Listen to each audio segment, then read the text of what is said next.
Our guest this morning is cybersecurity expert Matthew Canham. Welcome to the Wednesday Point, Matt. You are CEO and co-founder of Canham.io, a company dedicated to providing cybersecurity training and other security services for small to medium-sized businesses. Let's start out by first learning more about you. Give us some insight into your background. Sure.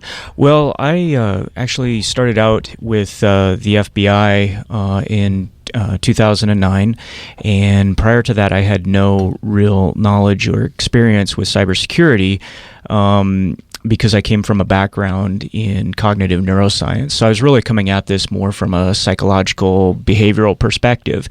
And everything that I learned, from the Bureau. And when I actually got out into the field, what I found was that this is really an issue of people in technology, not really a technology problem. And so the first case I ever worked was something called business email compromise. And this is where the fraudsters impersonate somebody in a way to trick the target or the victim into transferring money. And so in this case, it was $4 million that was sent.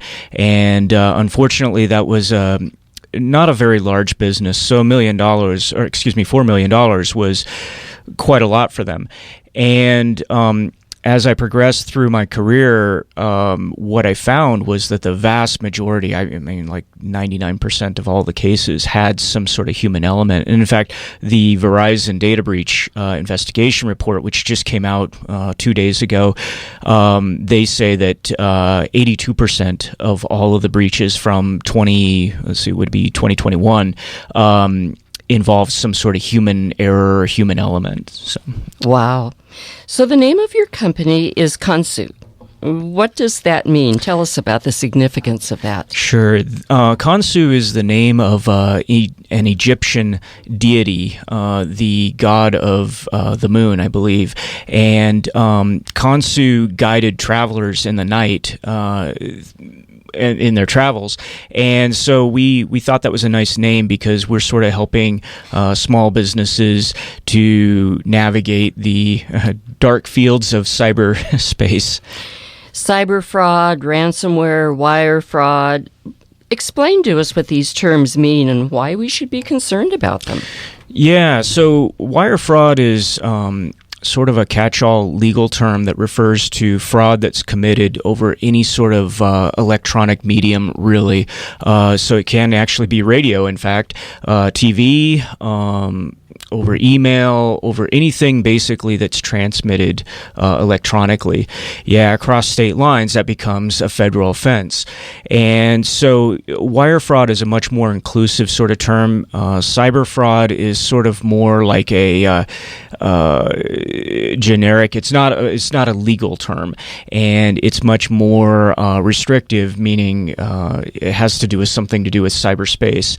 And I think that's significant because a lot of fraud actually occurs over the phone. And something that we've seen more of in the last 5 years are what we call multi-channel attacks, where there'll be an email that's sent to somebody and then that's followed up, say, with a phone call or a text message or all of these.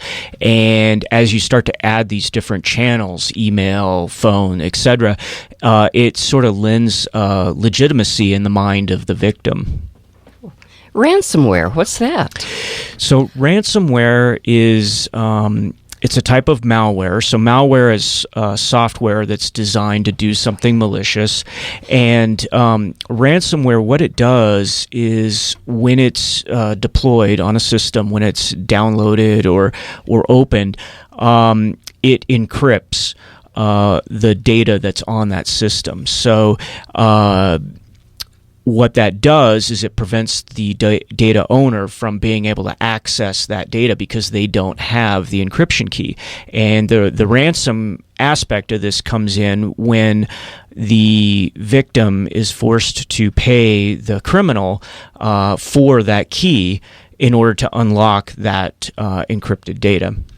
So I wanted to ask you, getting back to the other question about cyber fraud and the fact that people get an email and then a phone call.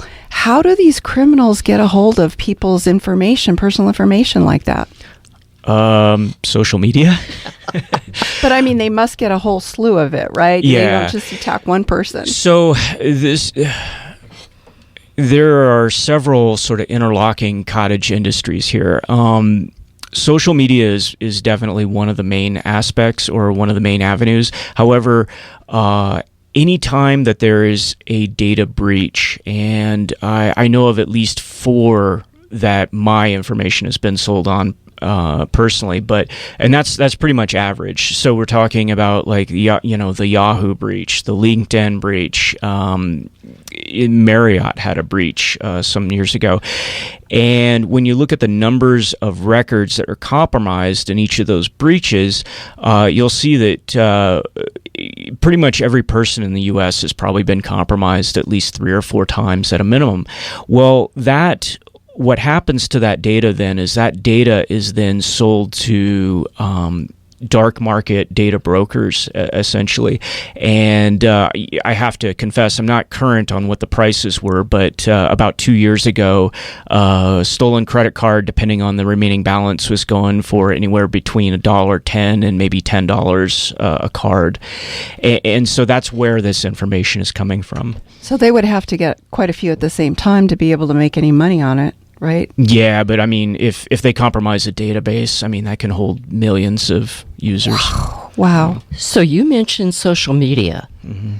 Tell us how our information gets stolen off of, say, Facebook. Well, sometimes it's not even stolen. I mean, the double-edged sword about social media is that you share everything, but that means that you're sharing everything. And so one of the things that I've seen quite a bit of, so there's a term, it's called OSINT, that stands for Open Source Intelligence, and this is used by good actors as well as bad actors, and criminals will often create fake profiles, and these profiles can look very, very good, and they will then befriend people, and in the process of friending them, they will then get access to information that people are freely posting. And so I'll give you a very concrete example, not involving federal crime, is that for a period, we're seeing home burglars monitoring, I can't remember which social media platform it was, but there was one of them that had something called a check-in, and you could, if you were going out to eat or something, you could check in, and this was very convenient for home burglars because they knew that you weren't home, and so then they would go and they would burglarize the house. Matt, you mentioned that you had actually been hacked 4 or 5 times. How do we know if we're a victim of cyber fraud, and what do we do if we find out that we are a victim? Well, I guess to clarify, I said that my data had been breached. So this had really nothing to do with me personally. So for one example, I had Marriott membership, and so all the information that I had on that membership would have been compromised when their systems were compromised. And so that's actually to the point. It's almost impossible for us as individuals to do anything about that, right? Because we have no control over this. And if I can go on a small tangent, at a DEF CON a number of years ago, Senator Ron Wyden actually brought this up. And he said, if these companies weren't keeping all of this data, then this data wouldn't be available to be breached by the bad actors. And that's something that I really wish that there was better legislation on. Europe has GDPR. Don't ask me what that stands for right now, but it basically I think it's General Data Protection Regulation, and it basically protects consumers' data, and it gives consumers the right to have their data removed from any sort of repository that may have it.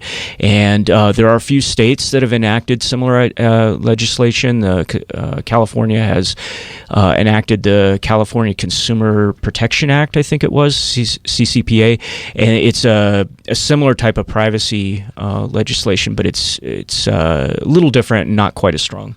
And it's very confusing, too, because I spend part of my time in California. When I go down there, they always ask me about who it's okay to share it with. And then when you go to the page to try to make a choice, it's like, wait a minute, which choice am I making? They don't make it very clear. It's not as good as it should be. That's one of the services that my company offers is CCPA compliance. And yes, it is very confusing.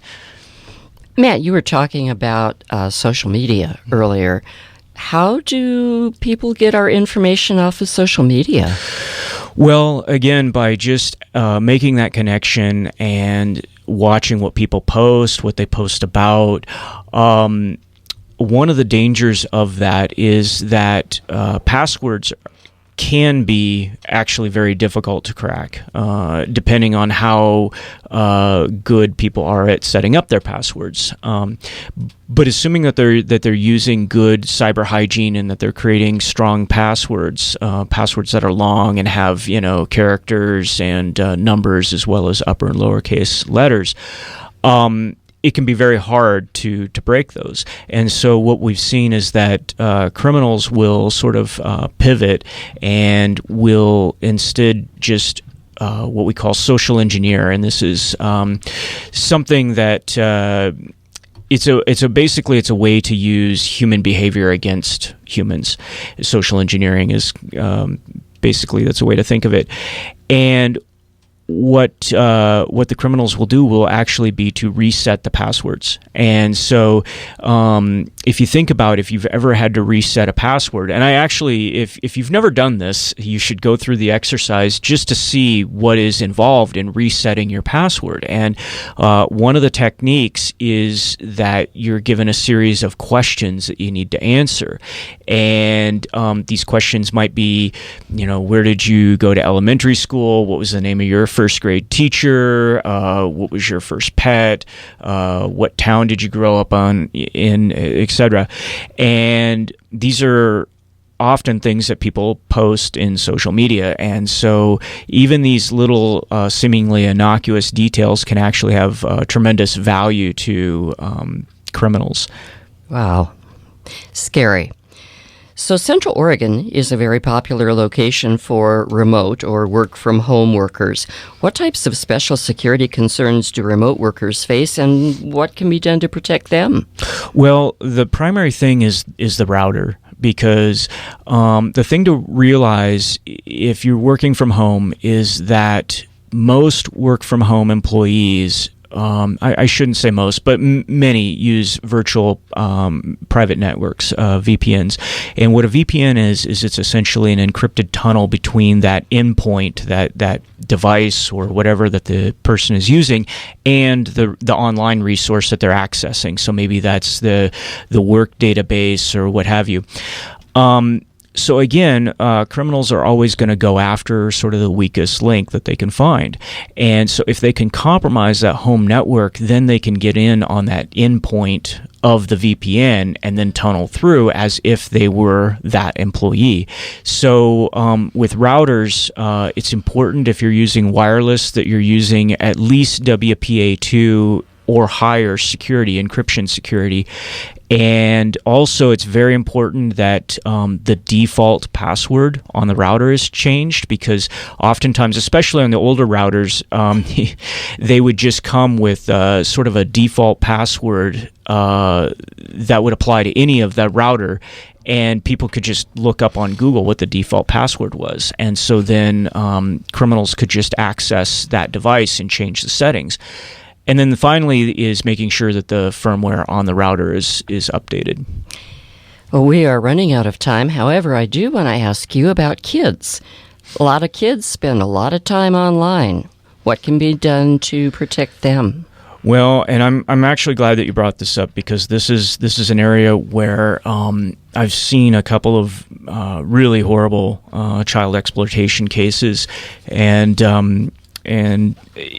yeah, there are a lot of bad actors out there, but there are a couple of software packages that you can look at. And actually, these are things that we have on our website. If you do want to go and find them on the website, that will allow parents to monitor online activities, smartphones, and that sort of thing. But I would say that's the most important thing that parents can do, is to monitor that activity. I know it can feel invasive, and I'm very privacy conscious. However, kids just don't have that awareness that someone who appears to be their friend may not be their friend. And I think this is something that adults might key into much quicker. Without going too deep into the woods, because we don't have time to go too deeply into the woods, if all of this hasn't given us enough to worry about, talk to us about the dangers of geopolitical influences on cybersecurity. So this would be an entire other episode. We'll have you back. We have a minute. I will say just really quickly, though, one of my concerns is food security. And here in Central Oregon, agriculture is a major industry. And I've talked to several farmers that use apps on their phones to control center pivot irrigation systems. If there's an app on the phone, then that means that there's an attack vector for somebody in, say, Russia, North Korea, or China, whatever, to attack agriculture systems here. And with food scarcity here, that's a real concern for me. You know, as a master gardener, no longer, but at Holland's Head, and we did all the irrigation systems. I had an app on my phone for that, and that's really frightening. Yeah. Oh, my goodness. Okay. Well, Marianne, where can our listeners go, Matt, for more information? Khonsoo.io, and Khonsoo is spelled KHONSOO.io, and we also have a YouTube channel. Okay. I'm going to go home and change all my passwords. What about you? I didn't even think about the router. I'm just going to unplug my computer. Well, thank you so much, Matthew Canham, for scaring us to death. Yeah, no kidding. You've been listening to a KPOV Critical Conversation. To hear more engaging interviews on important topics, please visit kpov.org/critical-conversations.